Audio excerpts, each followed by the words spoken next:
All right, Adam, as we get into the second half of the show, there's one topic we did not discuss in the first half that I think it's going to be a topic of conversation on sports radio all week. It's probably on the minds even of national people with this particular game. To boo or not to boo when Russell Wilson takes the field against the Seahawks at Lumen Field. Yes, that is the question, right? To boo or not to boo? And there are a lot of people that feel really passionately about this one way or the other, which I definitely find interesting because I can see the rationale both ways. But my guess would be, if I were to guess, Brandon Schultz, your reaction, if you were sitting in the stands week one and Russ trots out in that disgusting jersey that he's going to, I would guess that you would give a golf clap. Here's the thing. There's a way that I operate when any team takes the field against the Seahawks, and that is to boo the opposing team. So how do you segment that out to give, even if you wanted to give a proper golf clap to Russ, how do you do that and then also boo and then not have it taken as any sign of disrespect to your former quarterback? No, that's interesting. I hadn't thought about it in that aspect. It's not like you have the announcements of all the Broncos players coming out of the tunnel, and then all of a sudden, Russ comes out of the tunnel and, you've just booed their entire starting lineup. And then Russ comes out of the tunnel and you're like, okay, there you go, Russ. Right. It's just not how it works. Yeah, I think the boos will definitely become louder the second he is in visual range coming out of the tunnel. Sure. So yeah, I think it's interesting. Now, I definitely know that over the years, seeing other players and how it's been handled and all that, there's always the guy, and they always end up sitting right next to each other in the stand somehow too. Like it almost always happens this way, where somebody thinks it's so unbelievably god-awfully disrespectful to boo Russ that they have no class and they have no business being a Seahawks fan, and you have no appreciation for the guy and blah, blah, blah, blah, blah, right? That person sits right next to this guy stabbed us in the back. How can you applaud a guy who wasn't with us for the long haul? Blah, blah, blah. He's on another team, and, they're equally as disgusting for booing. And they hate each other. And the how dare you speak comes out all the time. And the phrase, you're not a real fan. And that drives me crazy. It drives me crazy because, this is my take on it. I don't want to be told how to fan. There you go. You summed it up a lot more quickly than maybe I was going to do it. But like this first game, this is how I think it goes. If you want to boo him, boo him. Like it's the first time he's back. There's still some hurt feelings and all that. And you should be allowed to boo him without being shamed by somebody else. If you want to cheer him, cheer him. And you should be allowed to cheer him without being shamed by anybody else. I think going forward, when we see Russ over the next couple of years, however that works out, I think then it's time to put the boos away. And that makes sense. And then just be, respectful about the deal. You don't necessarily have to cheer him, but you don't have to, dog him and really boo him hard. Yeah.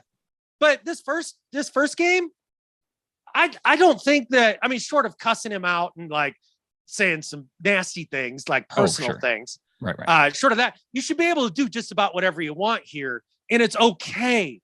It's okay. So if somebody next to you is doing something that isn't your style, not the way you feel about it, not the way you think about it, it's okay. Let them be. Yeah. Doing double birds is too far, but like maybe the middle finger up to your eye, like you have an itch. That's the border for me.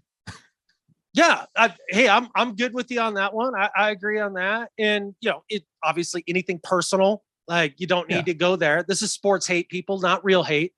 Okay. And it's not even real sports hate. Like, am I pissed at Russ this first game? You betcha. Absolutely.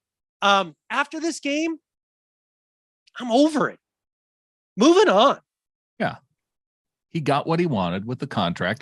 That's why I feel like the contract was such a dividing line for me. It's like, okay, that's what he wanted. The Seahawks weren't going to go that far this season. They were going to make him play through the season, because that was kind of where we were at. One last season, maybe, before it's really time to really think about moving on. So it feels a little early, and he got what he wanted, and hopefully we get our future quarterback. Did you answer if you would have given him a 5-year extension? Like, how did you feel about No, I tried to work around that. What are you talking about? I want to know. Would you have extended him? Yeah, I would have. I would have Really? rolled with Russ as long as he would have wanted to stay. If this year had been like the last 3, yeah, there's no possible way. Okay, I'm a sucker for loyalty. I wanted Bobby back. I wanted Russ back. I want Marshawn to come back for one last season too. But sure, yeah. No, and I get that. I do. I just think, it's not like Russ had any loyalty either. So I would be a terrible general manager. I admit it. I don't know when to move on. Gotcha. Hey, that's who was it that was talking just recently about the GM coach, division of jobs, and might have been John Harbaugh. I don't know, but basically just being like, yeah, man, like it's a good thing I'm not the GM. Like I need that because I'm too close to these guys. So I get it. It does bring me to one of the comments I came across because as I was preparing for this week's show, I went and checked out Broncos Reddit. And I saw this comment. That was, yeah. Well, they're obsessed with how we feel about losing our quarterback. Like, why do they really even care about our feelings other than now it's their quarterback? But they seem fascinated by how we're all processing this particular situation. Oh, yeah. The comment was, I just stumbled across a thread in r/Seahawks, the Seahawks Reddit thread, that was asking if Russ should be booed or cheered, or would be booed or cheered in week 1. And a good amount of people were saying to boo him. I think that's just moronic. He stood behind a terrible offensive line and a head coach that's past his expiration date for years. After the LOB, he was the main reason why they got anywhere. He couldn't win another Super Bowl with how things were there, and it was obvious. I'm not saying this is every Hawks fan. Maybe not even the majority, but a good number. Why do they not see this? Am I crazy? You're not crazy, man. But there's a few things that I think are interesting within there. One, my favorite Bronco criticism that I hear a lot is over the hill, past his prime, terrible, should have been out of the league coach Pete Carroll for years. And look, I can understand how you'd feel that way, because you have no idea what coaching stability looks like. Like having a guy around for more than like a season and a half must seem like an eternity. Like that complete lack of stability, I could see how that would skew. Right. The other one is the lack of leadership that we're gonna experience this year. So we don't have that problem because again, we keep coaches that are successful for a long time, like we have with Pete Carroll. So that lack of stability really warps their minds. They can't seem to get their head around it. Secondly, the idea that anybody would be in the headspace to boo. It's like, look, man, for the past 2 years, you've had one foot out the door. You kind of gave us the bird as you did it. And, it's gotten a little phony and stale with him. So I can see it. But when we get to later in the show, I'll address Russ a little bit more. Yeah. But I feel like with Broncos fans, like if you really need to understand where Seahawks perspective comes from in that sort of sense, the ones who are paying attention when Russell Wilson's agent came out and said, "Oh, Russ doesn't want to be traded, but if he were, here are 4 teams that he'd like to go to." Like when that happens, it feels, because that doesn't happen. Like right. you just don't see that. And so you had to know that there was at least enough going on there that felt like Russ was pushing against management, whether it was for contract, whether it was to get what he wanted in other ways. in terms of coaching. We don't know all of that stuff behind the scenes that were going on, but there was enough, and it was public enough that fans saw it. And so it wasn't just oh, well, gosh, as Seahawks fans, we sure feel bad for Russ, the player.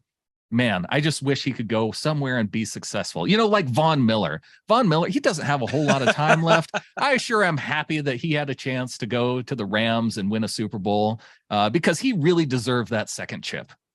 Yeah, exactly. And they'll all say, well, no, we all loved Vaughn and blah, blah, blah. Well, here's the thing. Vaughn, the whole time, did not want to leave. He did not want to leave. And the thing is that you'd get Russ saying one thing in public. Oh, no, I mean, I believe I'll finish my career. That's what I hope. That's what I pray for. I hope. I pray for it.